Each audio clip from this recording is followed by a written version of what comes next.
back to mowing hay with this piece of shit windrower, and that's all I can say about it is it's a piece of shit. And I'm going to show you. I am in not such heavy hay. It's late cut orchard grass and fescue, and it's got some hemp dog bane in it because that shit's next to near impossible to kill. Now, I am not going very fast. I'm going 7 miles per hour. Well, 7 miles per hour with this thing is like watching paint dry, if you ask me. My old machine, listen to this thing. I'm going to go where I can, it just can't handle it. Now listen, it's going to rev up, and then it's going to stall the head.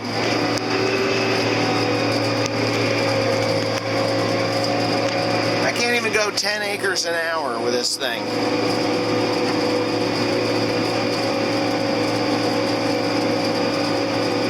If I force it, my old machine goes way better than this.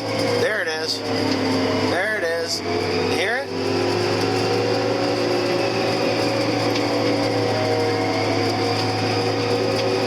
It's surging.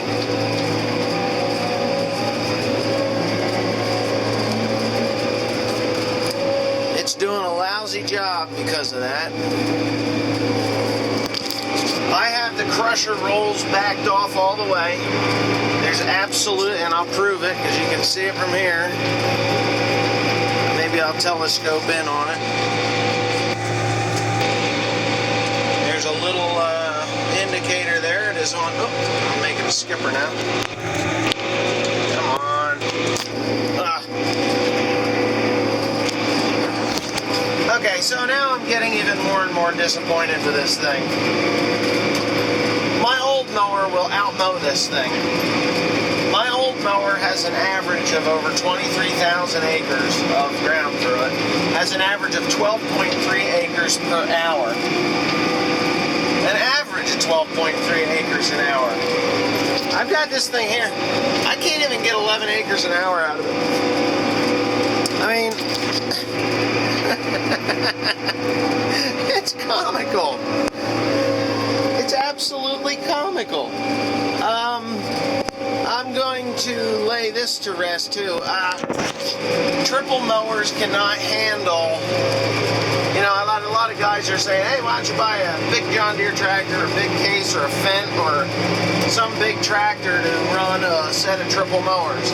Well, back in 2005 or 6, no, it had to be later than that, I had a Kuhn triple mower.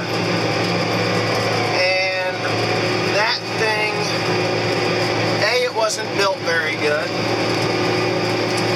It didn't have any failures, but it just looked to me like, well, it didn't look to me when I hit a groundhog hole, several of them, and they always dig up chunks of shale like that. Well, I kept bending the knives on it. I replaced, I don't know how many sets of knives in a matter of 3 days that I ran the thing. I gave it back. I was like, I don't want this thing. It didn't have the power. It didn't have the, you know, the John Deere 7930, which is, well, it bulges up to 215 horsepower. I think that's what it was. I thought it could have went a little higher than that, but whatever. It didn't have enough power. It didn't cut very good. When you went around a corner with it, you had to steer the triple mowers. And when you got into heavy mulch hay, and I mean mulch hay, not alfalfa. Alfalfa is easy. Orchard grass is, you know, second cut orchard grass, pretty easy. But you get into heavy first cutting material, you're only going to go 5 mile an hour, 4 mile an hour. That's it. If you can go any faster than that, you know, I would, you know, I would probably possibly consider one again. But now I'm not going to consider a triple mower. The Krone Big M, yeah, they're good for going through narrow gates. They're all right. Again, we're looking at $300,000+. Possibly worth it. I think I'm going to actually take a good long hard look at it because I am branching out. I am getting bigger. I'm looking for more land everywhere. So, you know, I know the road travels good. This thing sucks on the road. So, quite possibly, Krone Big M, or Krona as they call them, is possibly the way I'm going to go. But doubtful. Still, it's still a parts issue. I don't care what anybody, it's a parts issue. I called the parts people. And if you have a major breakdown, you are waiting for that part to come from across the pond. And I know, just like this machine, the new machine's out, the parts availability just isn't there. I had to wait for shit to be built for this machine. So, the same thing with Krone. I don't want it. I don't know. Gloss Krone. I was looking at a Gloss Cougar. Big bucks though, $500,000 I think is what they were looking at for that. But it's 50-some feet of cut. It'd make life a lot easier to go mow with that. But I don't know. But anyways, I can tell you one thing. Speedrower 240, in my opinion, is a fail. It's a fail. Sorry. This one anyway. I don't know, maybe other guys that have these things are in love with them. I personally would prefer my old machine. The only reason I'm running this one is because they just put it back together again, and I want to break it.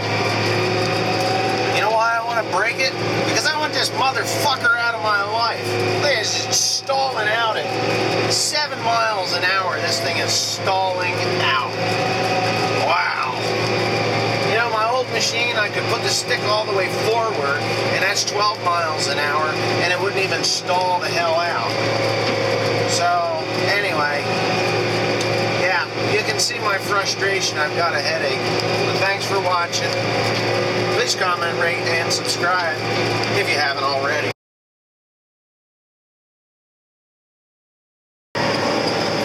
Recording? Yep. Okay, so I figured I'd demonstrate my hands on the steering wheel here. I got Peyton filming as to how much you have to actually turn this wheel to keep it straight to go down the freaking road. I'm not exaggerating anything. Yes, the road is narrow. Hopefully Peyton is watching my hands. Yeah. Just to keep this thing at, what, 13 miles an hour on the road. You can stay on the road. Now, when we get up on the highway, you're in for a real treat, because that's when it gets really hairy. This machine is supposed to drive comfortably down the road at 24.5 miles per hour without any issues. Like, I believe the advertisement that I saw was like driving your pickup truck. I think that's what it was. Possibly not, though. It could have been another manufacturer. I'm pretty sure that's what it was. But anyway, here we go. As you can feel, the whole thing is like a basketball, man. Put the stick forward. At least it's not hopping right now. Just to keep it, and I'm at what, 10 mile an hour here? Okay, we're gonna pick up some speed here.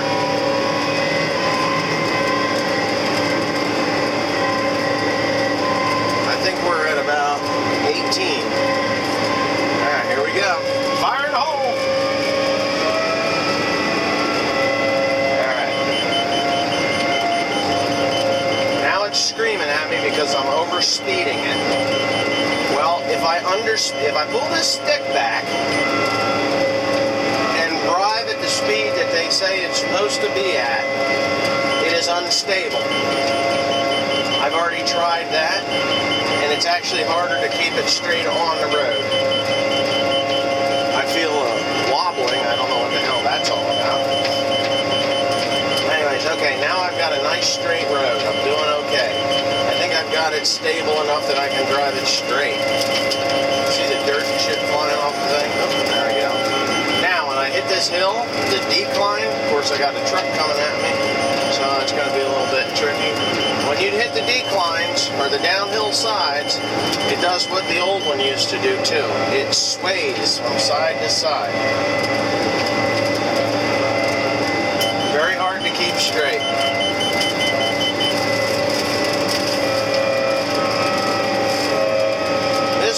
This steering was engineered by a company that does NASCARs. It doesn't work through NASCAR.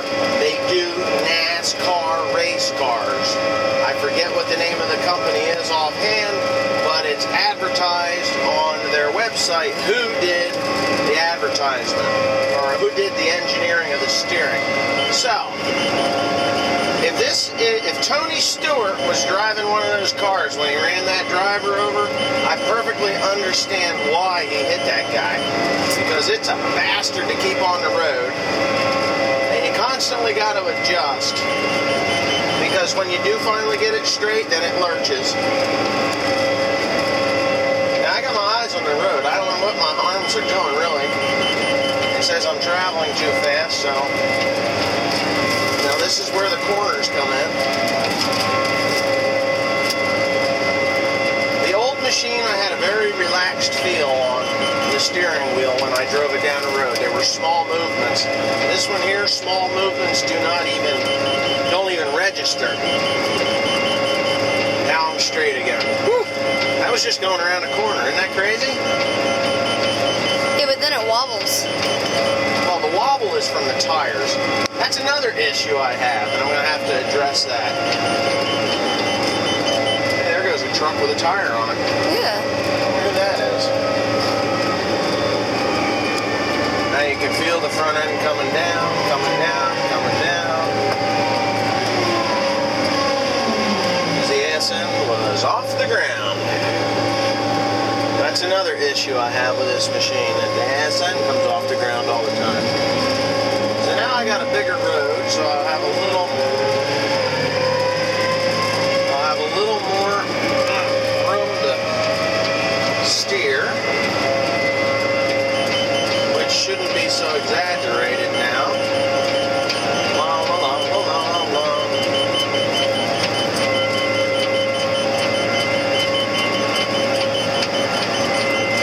Alright, you can videotape me now. I think I'm pretty good. Okay, so I've test driven the John Deere W235 mower. It's quiet, quieter than this one. You just don't hear that engine run. All you hear is the fans running, which was amazing. Seemed to handle a lot better than this, like leaps and bounds better than this one. I don't know. I ran the header and it worked good. I didn't mow anything yet, but there is a farmer that lives in Tamaqua that bought one of the John Deere W235s, and he loves it, and says that anytime I want to come up and test it out, and go for a ride with him or whatnot, that he would definitely allow me to go along with him. So I'm going to plan on doing that. New Holland, I've made a phone call to New Holland corporate on this thing. So has Messick's. They're doing everything they can to get this thing out of my life. So they gave me that phone number to make that call to, and I've done that. So it'll be 2 business days before I get a phone call back. Yet the day before yesterday, I figured I'd tell you what's going on with this one. I was coming in my driveway and I went to slow my engine down because that's how I cool the turbocharger. When I get to the end of the driveway, I drop the engine down to an idle and I come in the driveway really slow. So when I did that, I turned a little bit too sharp, I guess, when I was looking for my throttle button. And I was in high gear. I realized what I had done. I pulled the steering wheel back to the left, and before I knew it, I spun around so violently that all the 90% of the dirt that was on the pickup, on the header here, flew off. So it took a lot of centrifugal force just to get that stuff to move and fly off the the header. So by the time I got it stopped, my heart was pounding. I was like, Jesus Christ, this thing. But I was looking at a car that had been coming down the road, and they held their hands up and, you know, they said, like, what the fuck are you doing? You know, they thought that I had done that on purpose, which I hadn't done on purpose. So I said I was going to park the machine, but the problem is I am so far behind making hay because of this machine that I have to run it. Now, I'm afraid of hitting somebody, but I figure I've got enough documentation that there are major issues with this machine, that if I actually do hit somebody, that New Holland equipment is going to be the ones that are going to take the hit for it, because, God damn it, I have no other choice. I've asked them to take it back, and, you know, it's a slow process. I think they're going to do it. I just don't know how soon. I'm sure they're going to do it. If they don't take it back, I'm going to sell it back to New Holland. If they won't take it back, then they know that it's a piece of junk. If they say, no, sorry, we're not going to take it back, and take the loss, I'm willing to take the loss on it. I mean, what am I supposed to do? I mean, I'm taking the loss. I've done 1,800 acres with the machine. Not 1,800, 1,400 acres with the machine. So, whatever. I guess I'm just going to have to figure this out as I go along, because I'm not stuck in this machine. I'm not going to be stuck with this piece of junk. Anyway, yeah. Thanks for watching. Peyton can turn it off. Please comment, rate, and subscribe.